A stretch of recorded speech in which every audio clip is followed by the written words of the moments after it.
একদিন গ্রামের রশিদ চাচা ঠিক করলেন তিনি হাঁস-মুরগি পালন করবেন। সকালে বাজারে গেলেন, কিনে আনলেন ৫টা মুরগি আর একখান হাঁস। বাড়িতে এনে সবগুলোকে একসাথে ছেড়ে দিলেন।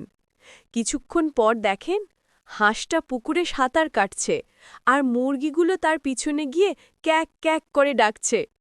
রশিদ চাচা হেসে বললেন, এই রে, তোমরা তো ডুবতে চাও মনে হয়। পরদিন সকালে চাচা দেখেন একটা মুরগি পুকুরে নামার চেষ্টা করছে, কিন্তু সাঁতার জানে না। তখন পাশের শিশু রাফি চিৎকার করে বলে, চাচা চাচা, মুরগিটা ডুবে যাচ্ছে, বাঁচান। রশিদ চাচা দৌড়ে গিয়ে মুরগিটাকে তুলে বললেন, তুই হাঁস না রে, তুই মুরগি, তোকে কে বলল সাঁতার কাটতে? সবাই হাসতে হাসতে গড়াগড়ি খেয়ে পড়ে। এরপর থেকে রশিদ চাচা নাম দিলেন হাঁস মুরগির স্কুল, যেখানে কেউ সাঁতার শেখে, কেউ ডানা নাড়ে, পাখছাটি।